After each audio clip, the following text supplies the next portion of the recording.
Dia de Finados, uma opção pela vida. Mas um feriado de finados se passou sem que questões fundamentais sobre essa celebração tenham sido devidamente discutidas.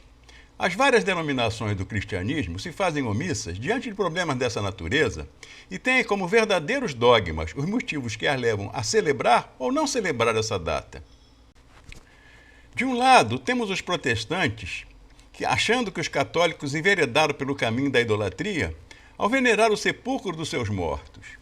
Do outro, os católicos, no direito de achar que os protestantes não emprestam o devido respeito à data em que, com saudade, são homenageados os entes queridos que já não estão mais entre nós, mas que nos legaram todo o sentido da vida, do que somos e do conhecimento que temos. No meio disso tudo, ficam aqueles que, como eu, ainda não possuem uma opinião definida, juntamente com tantos outros que nunca emprestaram qualquer relevância ao assunto.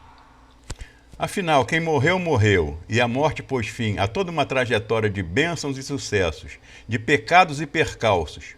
Ou seria possível que eles tivessem deixado para trás um sulco no mar da vida, que de uma forma ou de outra guiassem com serenidade a vocação de uns, ou interferisse negativamente na trajetória de outros que ainda estão navegando por essas águas?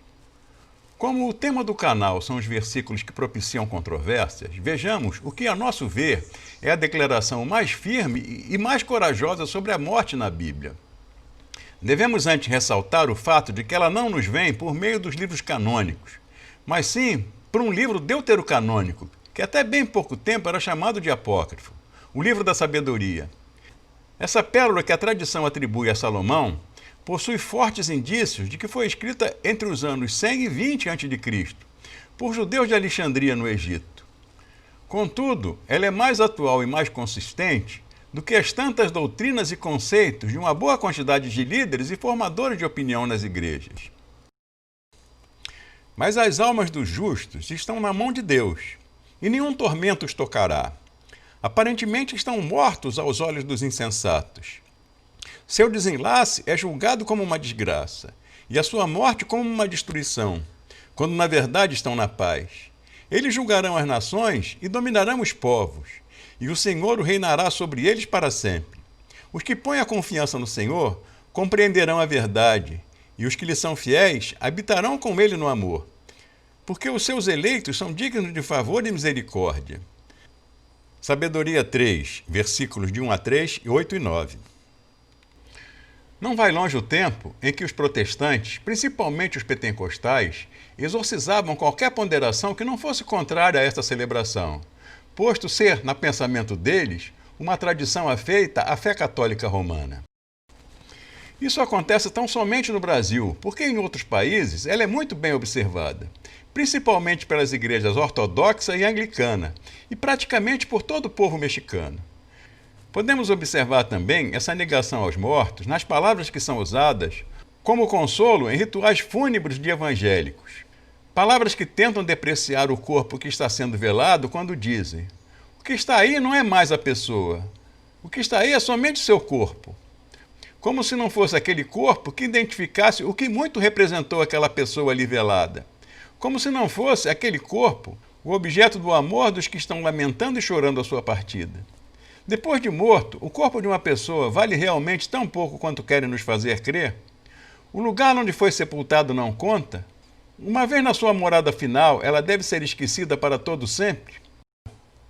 Porém, o que era uma simples rejeição a todo tipo de homenagem aos mortos, transformou-se nas doutrinas neopentecostais em uma enfurecida ojeriza a qualquer envolvimento com ele. Desde a posse de objetos que lhe pertenciam, até as mais marcantes lembranças se tornaram malignas. Uma doutrina conhecida como quebra da maldição hereditária fez com que esse assunto voltasse a figurar na pauta das igrejas, infelizmente pela porta dos fundos. Para essa corrente de pensamento, os mortos não são mais uma lembrança que traz à tona boas e consoladoras recordações, mas tornaram-se os únicos culpados pelas adversidades e agruras que atravessamos nos dias de hoje, quer voluntária ou involuntariamente. Tudo que acontece de ruim no presente passou a ter uma relação direta com o pecado de um ancestral no passado. Enveredando por práticas espiritualistas, invocam o passado do morto para que se faça conhecido o seu pecado e possa ser postumamente expiado por seus descendentes, sob a pena destes não serem aceitos no reino dos céus. O Dr. João Wesley Dornelas, em novembro de 1999, escreveu: Estamos vivendo um tempo de grande violência em nossa sociedade. O jornalista Alberto Dines, em seu artigo no Jornal do Brasil, contrasta a grande concentração religiosa do Dia de Finados, uma opção pela vida, e a tragédia do cinema em São Paulo no dia seguinte, que seria uma opção pela morte. É claro que ele não relaciona os dois fatos ao consagrar a expressão show-missa, que é o que está acontecendo também em nossas igrejas, em cultos que poderiam ser chamados de show-culto. Para mim, no entanto, as coisas podem ter uma relação.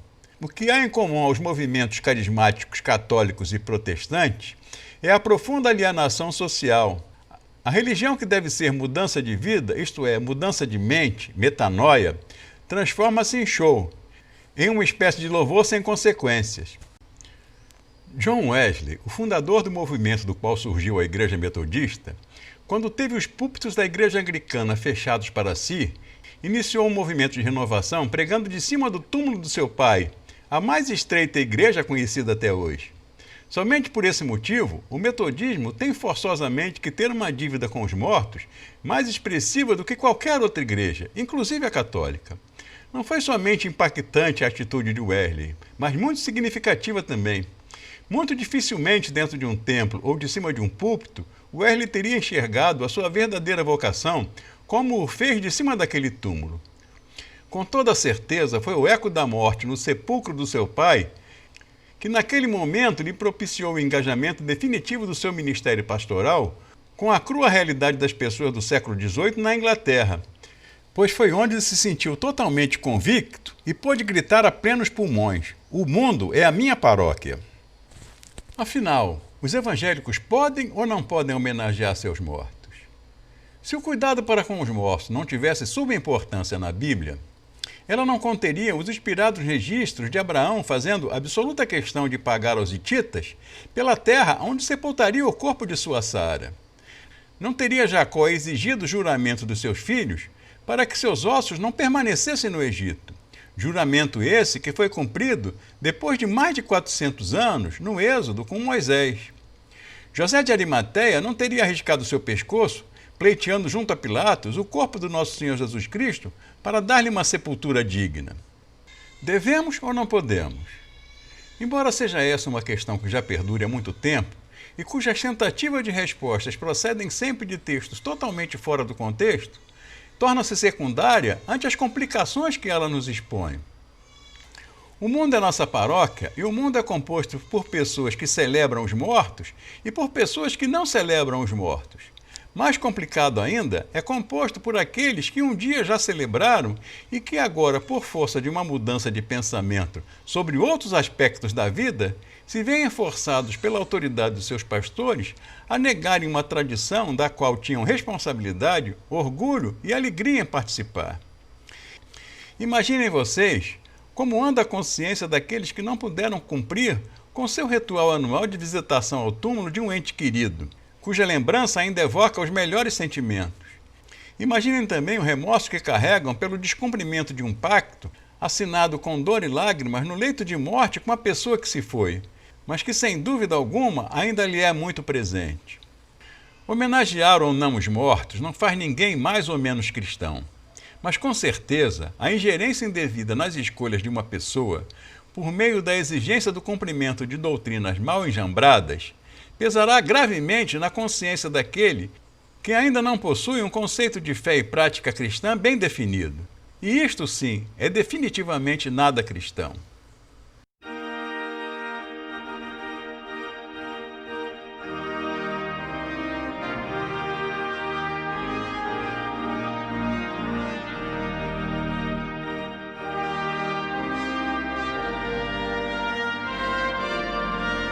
Encarecidamente, nós pedimos que você comente esse vídeo, se inscreva no canal, compartilhe com os amigos e deixe seu like.